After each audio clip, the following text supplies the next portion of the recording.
Hey everyone, it's Ellen, the Mediocre Homesteader.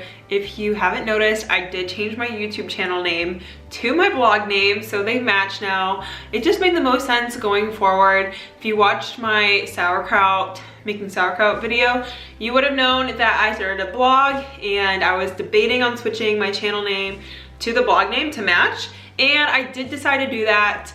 And like I said, just makes the most sense going forward with the new content that I'm going to be creating. So welcome to my channel. Today's video we are doing seed starting indoors and just some homemaking in general, like cooking dinner tonight. I'm gonna take you guys along with that and just show you that, because I didn't want to do like one sole video dedicated to just starting seeds, because that would be a little bit boring.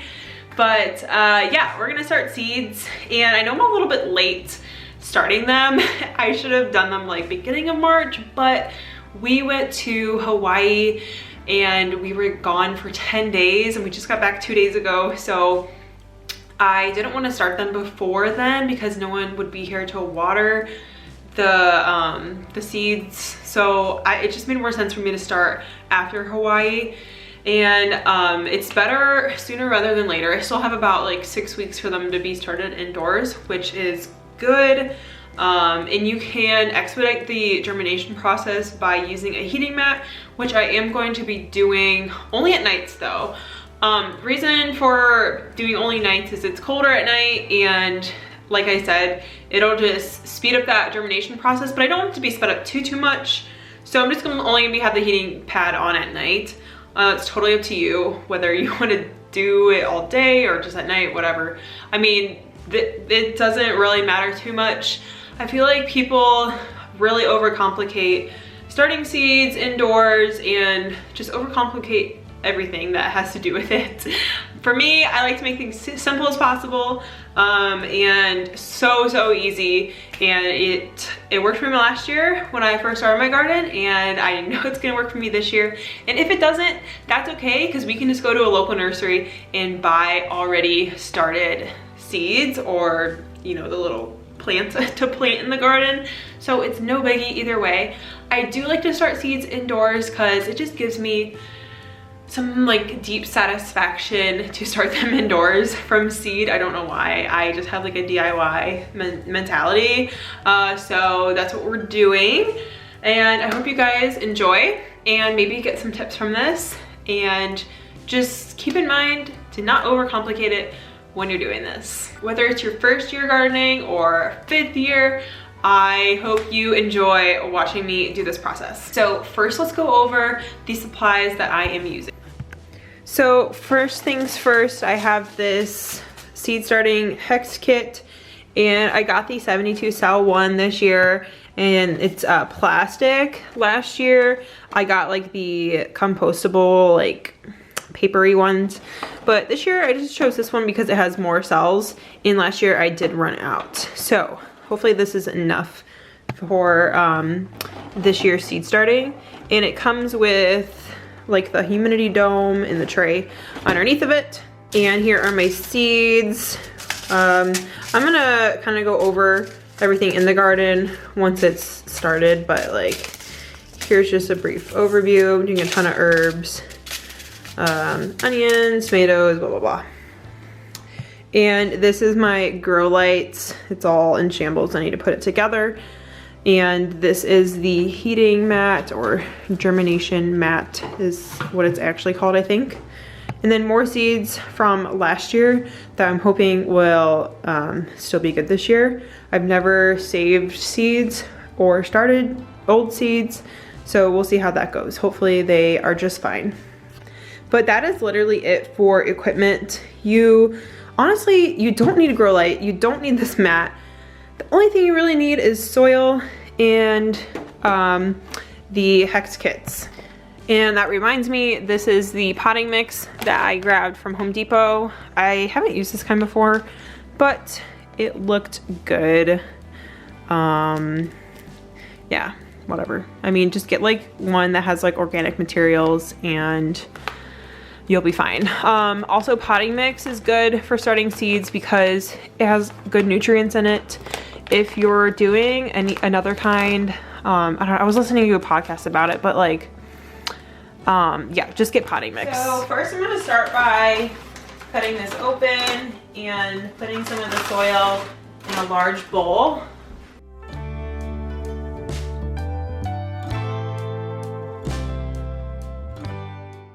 So here's the potting mix. I would normally tell you guys to pre-wet the whatever potting mix you're using, but this is already damp. It's really nice.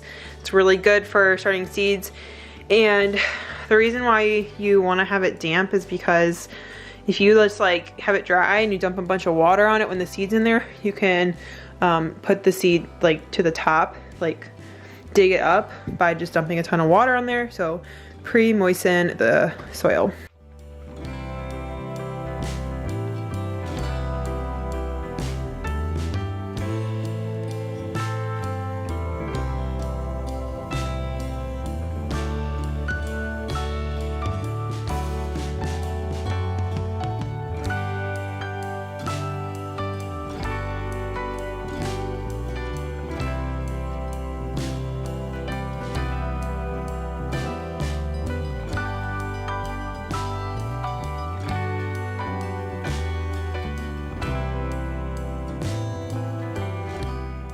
One thing I did forget to get is like popsicle sticks or some sort of marker to mark which plant is which in here. But I'm just going to mark one side with herbs, the other side with like plants, and go from there. The only thing I really care about distinguishing is the herbs from the plants, because I'm gonna do all my herbs in one raised bed and then the plants in the ground, because we're doing our garden in the ground this year rather than just having the raised beds. So that's how I'm going to distinguish them.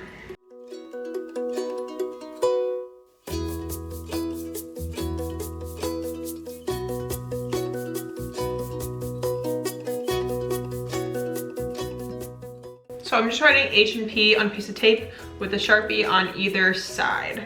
I don't follow any sort of seed planting schedule for my zone or anything. I'm in zone 6B, by the way. If you're in zone 6B, then you can maybe follow my advice. I don't know. Like I said, I am not very particular about this at all.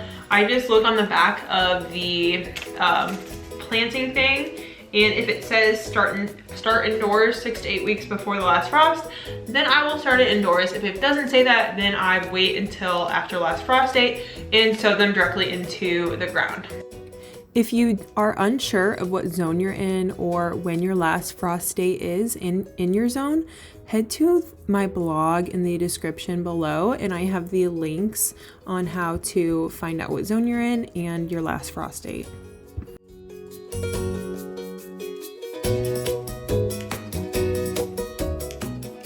Last year in my garden, I had basil, oregano, rosemary, and cilantro.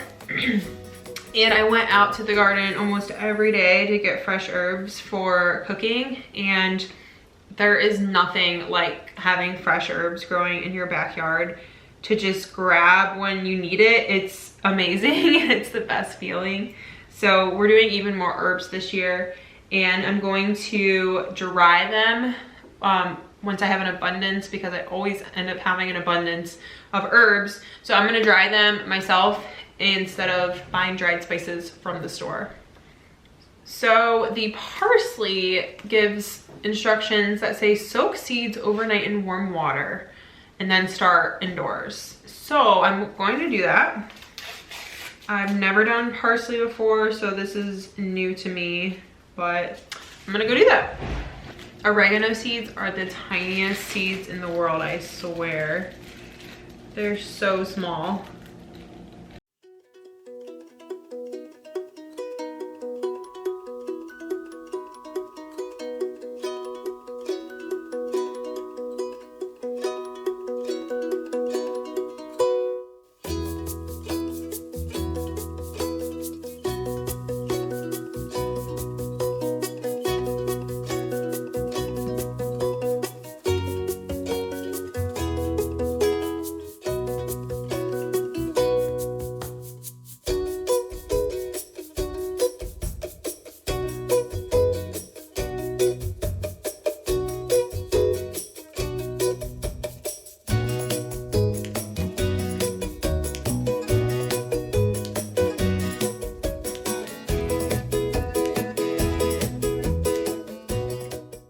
Okay, so minus the parsley that is soaking, and yeah, minus parsley, I am done. And I only used about 12 of these cells.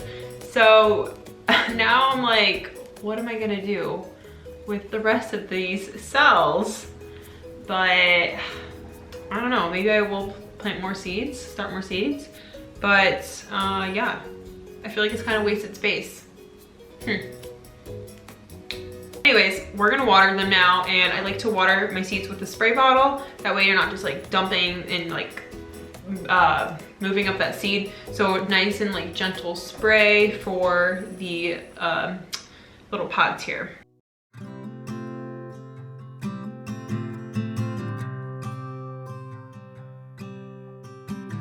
So I'm just gonna move the tray here to the mat.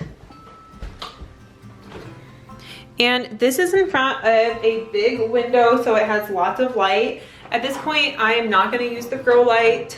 I really don't think it's necessary with all this natural light here.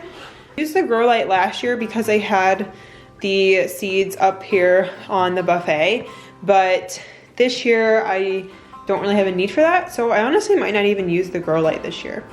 But this here on top is the humidity dome, and this is necessary to keep in the moisture, and you will see this getting like moist, and then I will like pull it up like this and use the moisture from the lid to like re-water the plants.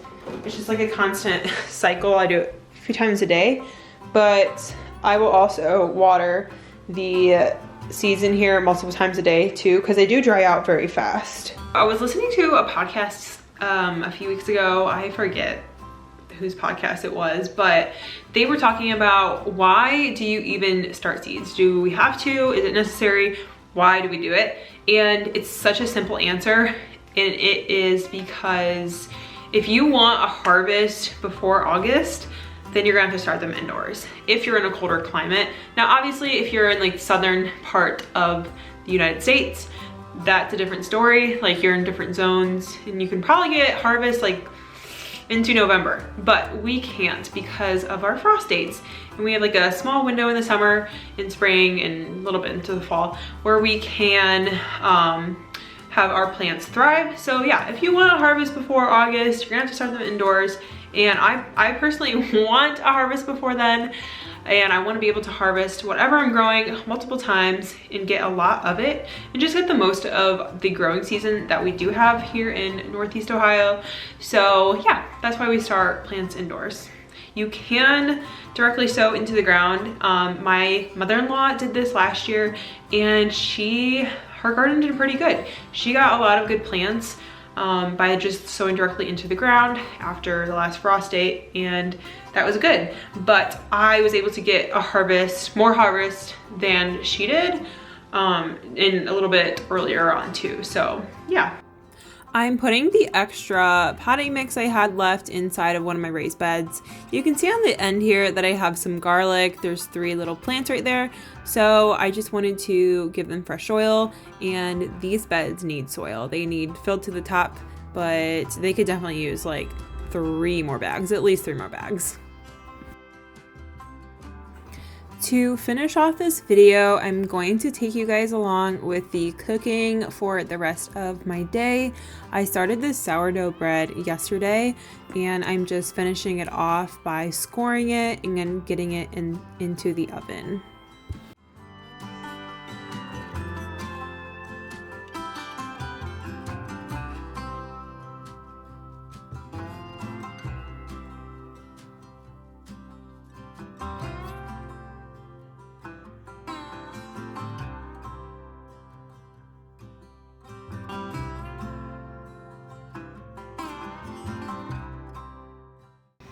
For dinner this evening, I am making a shepherd's pie from scratch. So I just cut up some carrots and onion and putting some garlic in here before adding in the ground venison.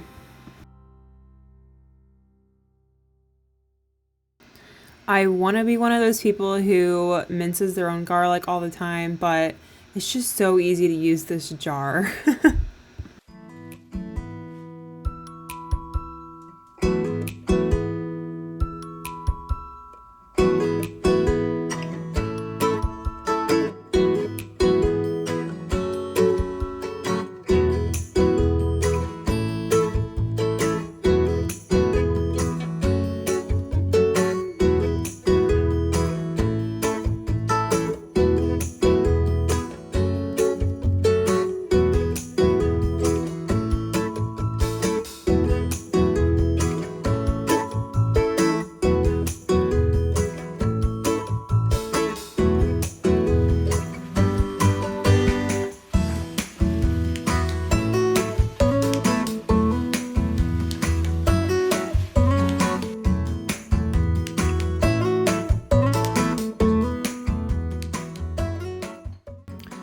little cooking tip for you. If you salt as you go, or salt and pepper, it tastes better, adds more flavor, develops the flavors more. So season in layers and your food will come out good.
Normally you would use a beef stock for shepherd's pie because it's more of like a beef, I guess, like dish, but I didn't have any, so I just used chicken bone broth and it turned out fine, but it definitely would have been better with the beef stock. And then I wanted to just put in peas, but I didn't have peas, so I just added in like a mixed vegetable blend here, frozen mixed vegetables. But yeah, if you're making this, just probably use just peas.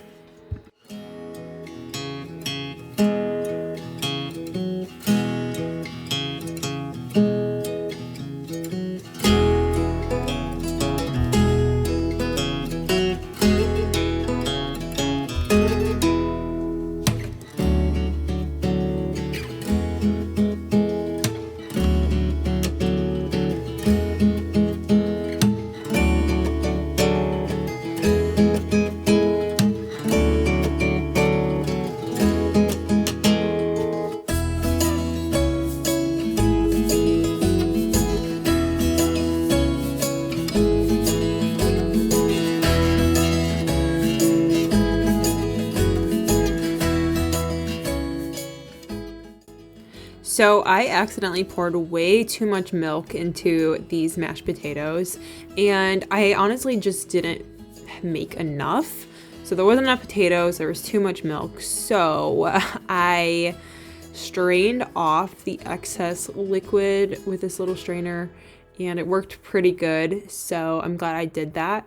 It was still really liquidy even after this, but way better and good enough to use. So yeah, learn from my mistake.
Here is how my loaf of bread came out. Looks so cute.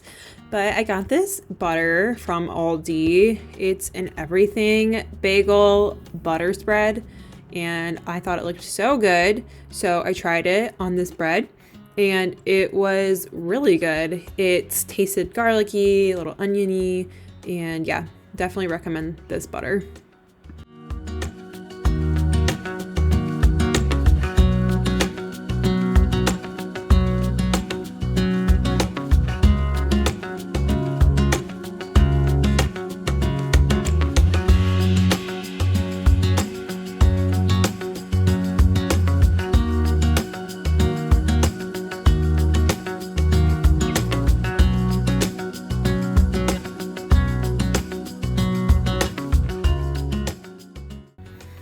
And last but not least, I made this sourdough brownie mix earlier in the day. It had been sitting out on the counter just to give it a little bit of a ferment with the sourdough starter that was in it, make it a little bit healthier, easier to digest. So I'm just putting that into a pan and putting that in the oven.